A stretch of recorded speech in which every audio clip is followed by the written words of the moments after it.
ne bannyabo mbalamusizza musibye mutya abalungi abaagalwa amannya nga bulijjo Mugisha Christopher era tuli wano ne program tuzimbe nga Lucky Construction tukutuusaako tips ezikwatagana ku byokuzimba oba emisomo egikwatagana ku byokuzimba muyinza okukulukira okuzimba yandiba kuzimbira naye n'omanya buli kimu nga bwe kitambula. Mwebale gyonna gye mutuusizzaako engalo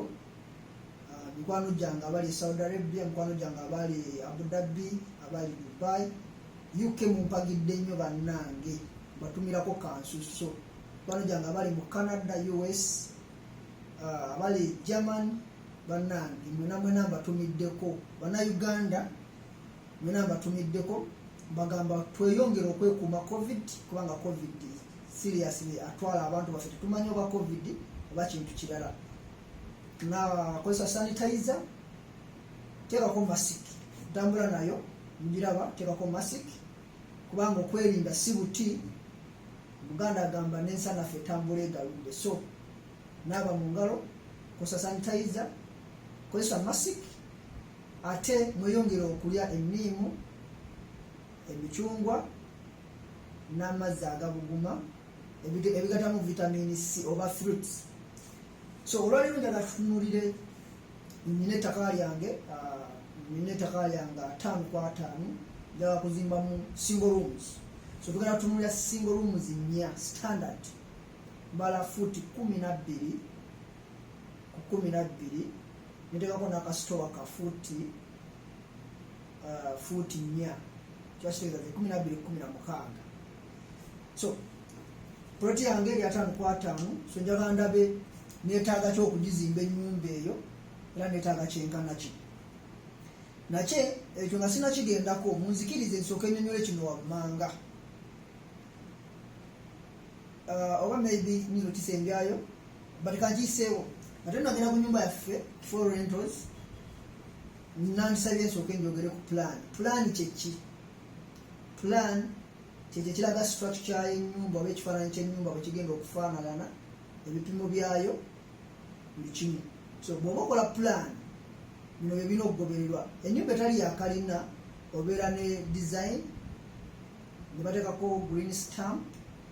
then from green stamp oba gye bayita architectural stamp awo n'ogitwala ku council okujja approvinga. Bwebanga ennyumba ya kalina yeetaaga plans 2, yeetaaga kye bayita structural plan ne architectural plan. Zonna plan ezo zirina okuba nga ziriko stamp nga ziraga nti zaakolebwa mu kuggulu. Bw'ozitwala ku council plan zonna bw'ozitwala ku council ejja kucharginga plan ezo basing ku ennyumba obunene bwayo kubanga babala square feet. Council ezimu zicharginga per square feet 15,000. Kati ffe nga Lucky Construction plan etali ya kalina tutandikira mu 7,000 okudda waggulu. Etali ya kalina kiba kitegeeza tesukka okukoma nga kakalekamu 20,000 kubanga ennyumba eyiza okuba nnene nga bwaguuma. Naye ezo za sente ezaffe abagenda okukola plan tukuteerako architectural stamp. Then kalina tutandikira mu 1.5 up to 2 million. Then council tetumanyiza esaba kuba tetumanyi bunene bwa nnyumba babwenkana ki ekya plan nkimaze. So munzikirize ekya plan nkikomezaawo. Bw'oyina ky'obuuza kyonna kyonna ku plan jyamu mu kabokisi kange mu namba yange esimu jagiteekako mujje tokiwedde ekya plan. So tuzzeeyo ku nnyumba zaffe ennya. Nina ploti yange 5x5 njagala kuzimbawo singo zange 4. Buli singo ya futi 12 ku 12 n'akasitowa ka futi 6 akafuti 4 kibaseza 12-16. Biki bye neetaaga nakugamba ekibalo ekyangu nti buli nnyumba buli singo gy'ogenda ozimba etwala amataffaali 12,000. So kati kiba kitegeeza tugenda kugabala amataffaali bwe ziba rooms 4 tubala amataffaali 8 tugatteko extra 12,000. So twetaaga amataffaali 1,000. Mataffaali bw'oba owandiise bricks twetaaga amataffaali 1,000. Buli taffaali ssaawa zino ligula 250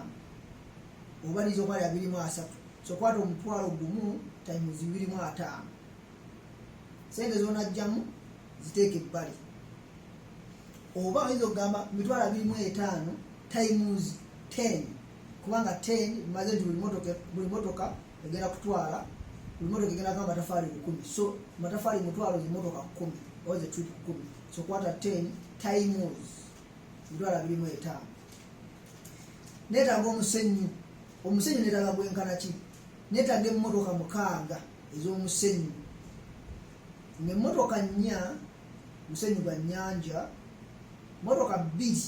musenyu gwa plasita omusenyu ogwo gwa mitwalo 14 gwalinnyeemuko so kwata emitwalo 14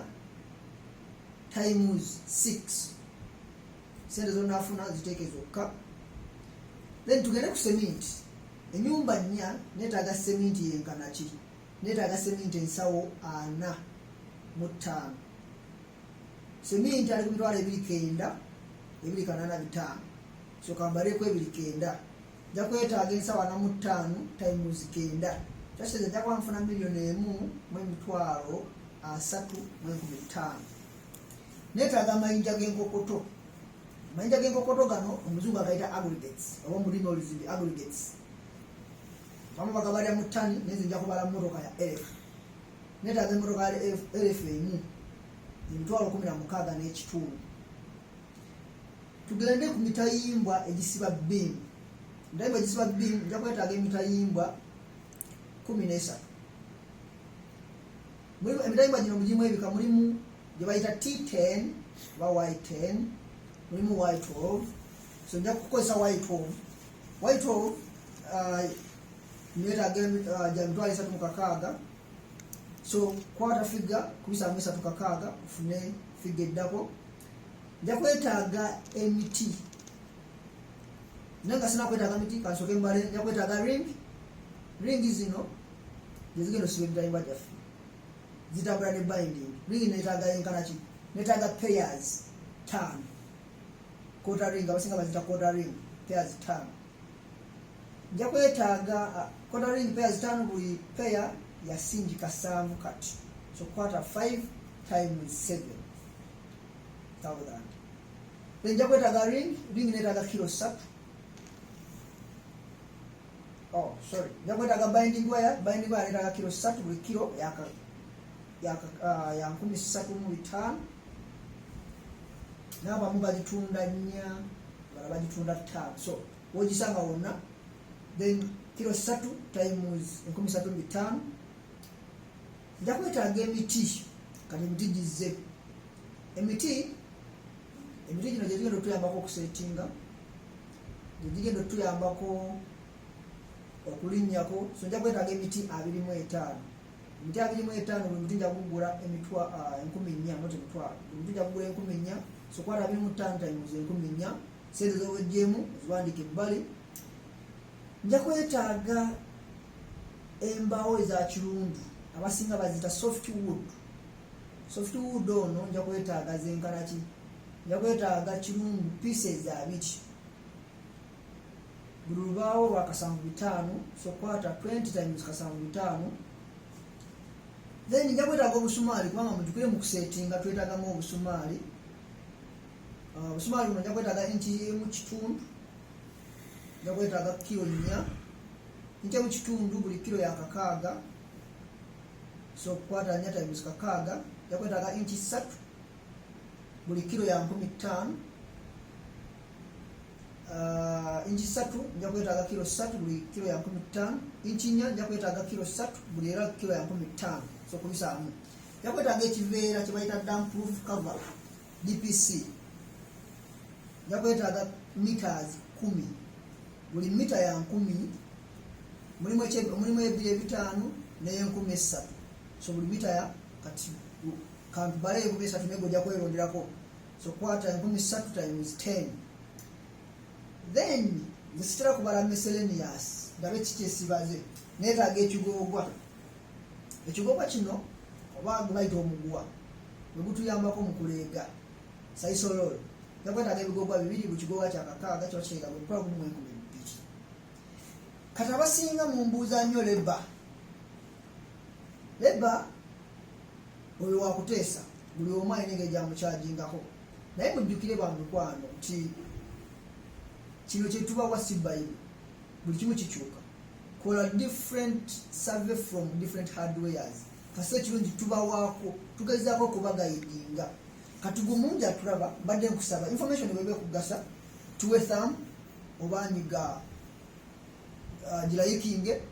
ate omupya subscribinga era onyige ku kade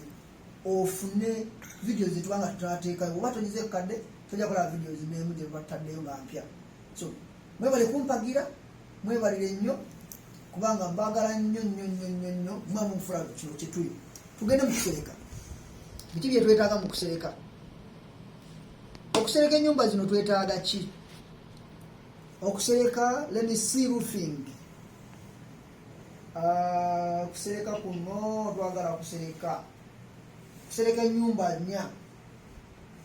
okay bwe tugenda mu by'okusereka twagala ebintu ebiwerako this is part B I think for part B katugireetere mu video endala mwebale nnyo okundaba mwebale nnyo okumpagira omuntu wange abeera wonawona gy'oli ng'olina ekirooto ky'okuzimba mujjukire nti buli omu akula maka buli omu akula wuwe subscribinga following bwe tuba tulina we tutatereezezaamu commentinga